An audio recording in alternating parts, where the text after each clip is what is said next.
Hello and welcome to some more Star Citizen. Alpha 3.6 does look like it's going to be delayed, but it is not all doom and gloom. It should be going to a wider PTU very soon. Let's take a look at some of 3.6's additions and some footage from the patch, as well as work that's going on to improving AI for combat, for civilians, for ship stuff, for FPS, as well as a little look to the future with the Carrack's Captain's Quarters. I believe that's coming in 3.8 though.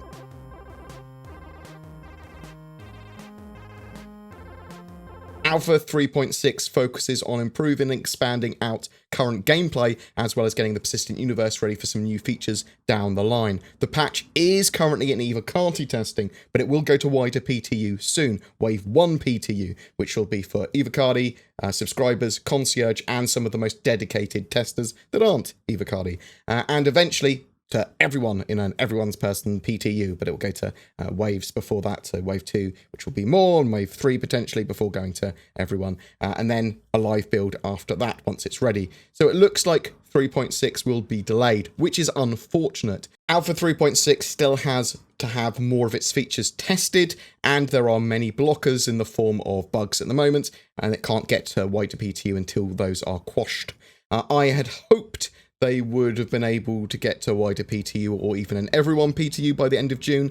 At least Wave 1 is still possible, I suppose, by the end of the weekend. But hopefully a live build is only delayed by a couple of weeks. But it's literally going to be based on what blockers there are, can they solve them, and when are there no game-breaking bugs, I suppose, before it can go on to the next stages. Inside Star Citizen as well, this official CIG sort of news show is taking a few weeks break. It's effectively its end of season for the show, now that 3.6 is about to launch, giving the devs more time to work on the release of the patch and its aftermath, as well as get the new sort of 3.7 season planned for new content and stuff. Let's have a look at some of the additions and new bits in 3.6 that some of you may not be aware of. We've got the law system. This is going to help tie and expand the current gameplay in the persistent universe.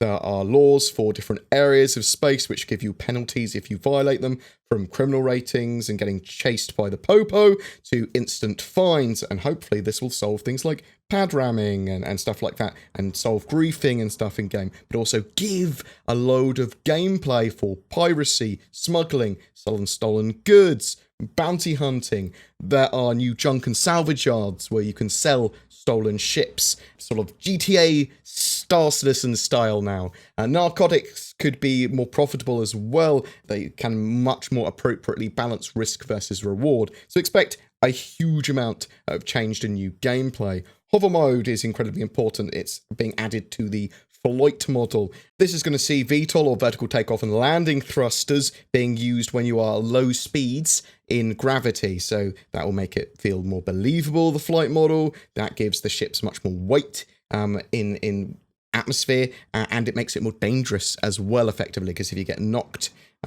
or like hit by a missile or whatever, the idea is that your ship will rock or potentially hit the ground or whatever. Your thrust is basically being directed downwards when you're at those slow speeds. When you're in your more traditional flight model, when you're flying faster, obviously if you then go slower, your ship won't be able to stay up until it goes into that VTOL mode. It is the idea. It will be sort of like be gliding until that, which I quite like. I very much like the idea of the new hover mode. The new flight model does have a lot of promise, and I actually think it's going to be something pretty good for the game. Really, it has to be. Comms and party systems are getting improvements, from ship hailing, an audio widget that will also tell you who you're talking to. You'll auto-join channels when you enter someone's ship as well. They're turning VoIP on by default. Don't worry though, you still have to push to talk, with the hope that VoIP and FOIP are going to be much more widely adopted in 3.6. The Vanguard Warden is looking amazing. It's been made much closer to concept. The ship purchase kiosks will allow you to buy a large range of flyable ships in game now in 3.6. They will persist on your account until they sort of reset that, which is typically every 3 months. Ship station exteriors are now massive, and these are apparently the smaller ones. There are a wide range of these as well. So you've got long ones, tall ones, circular ones, telescopic ones, lots and lots and lots of different types of stations. And obviously, further down the line, we're going to see lots and lots of interior variation as well.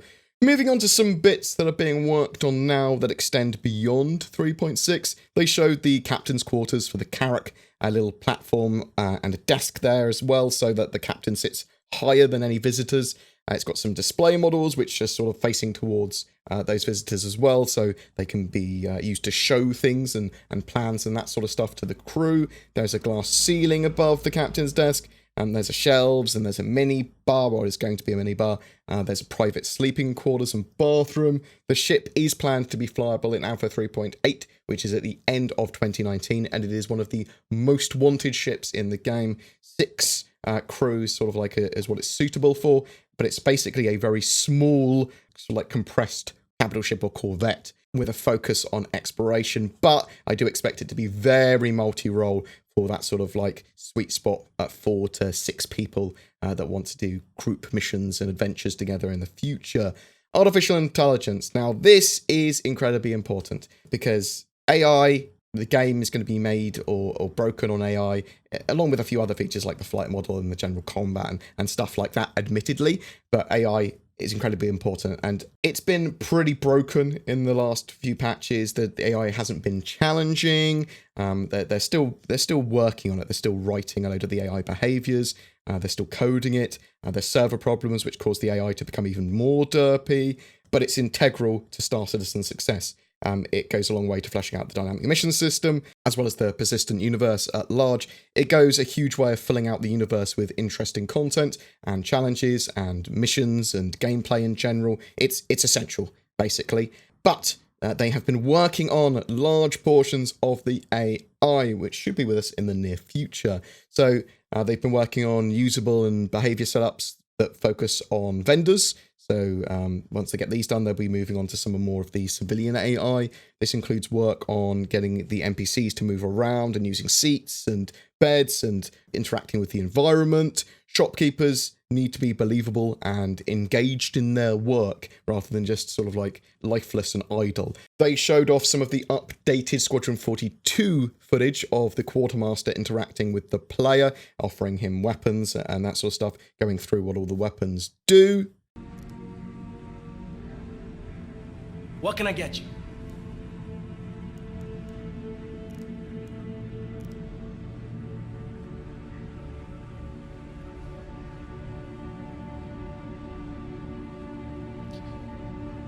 Bearing P8 AR.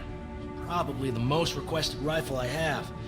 She's good, but with the right attachments can really shine.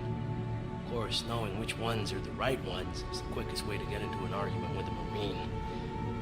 Combat AI. So they're replacing the current FPS combat AI with more modular behavior trees, and obviously massive improvements there. Every FPS AI will run the same behavior, but will run different tactics based on their loadout and cover. They are going to have different types as well. Some of them are going to be untrained, some of them are going to be combat and military trained. That will affect them.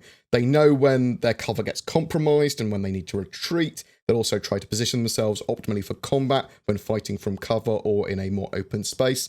They want to polish getting those tactics working flawlessly before then moving on to sort of like more AI tactics, more sort of like levels of AI, getting those like afterwards getting those trained and untrained AI in, so you can see people that are sort of like more piratey might not have any sort of military training, whereas people in the UEE will fight differently, is sort of like the idea. And they are certainly still getting some glitches, and that's causing delays and stuff with the AI. Ideally, when it's all smoothed out, the NPCs will have a faster and smoother and much more lethal reaction to seeing the player.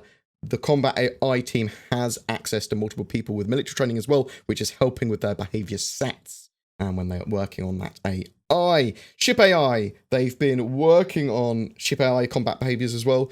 So ships will now do orbital strafing maneuvers, flybys, and breakaways, all using strafing mechanics. Target selection-wise, the AI sensibly work out and distribute themselves over all targets available based on distance, ship type, loadout, enemy threat. There's also a self-preservation sort of like mechanic factored into the AI as well. This will have the AI braking under fire or holding their nerve based on whatever the situation is. If they lose a shield face, for example, they may take extreme evasive action. 3D pathfinding as well is going to bring a lot of this together, allowing the ship AI to more effectively move around environments, use them during combat without crashing into everything. They sort of like are aware of their environment and aware of, hopefully, where the rest of their friends are. Getting proper AI into the game and then building on that is obviously incredibly core to Star Citizen, and I'm very much looking forward to it. It's going to make the game so much more playable, especially when you have, in the short term anyway, limited amounts of players on servers. 50 players on a server is not enough, really, with the size of the standard system that's ever expanding and getting more and more content in to actually play in.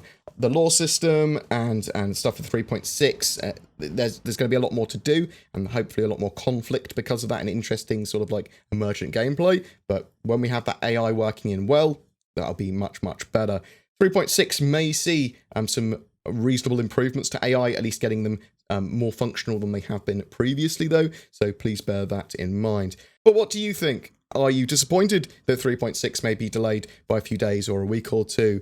Did you expect that? I think a lot of people obviously expected 3.6 to be delayed. I'm still holding out for wider PTU for this weekend. Come on, CIG, make it happen. Even if it's buggy, I think people will still like wider PTU, but maybe that's just me. Obviously, I am EVOCATI, so I'm sort of like much more used to incredible amounts of bugs, which can have you smashing your head against a table. But whatever your thoughts, I'd love to hear from you in the comments below. Every month we have a ship giveaway. For June, we have an Origin 890 Jump, the massive luxury ship that is a huge sort of like capital luxury ship. It's been donated by Odyssey Interstellar, a friendly industrial expansionist organization in Star Citizen that focus on mining, trading, industry, exploration, research, and infrastructure. In short, commerce is their goal. They run regular weekly events in-game now. Please check them out if you are looking for an org to join. Links down below.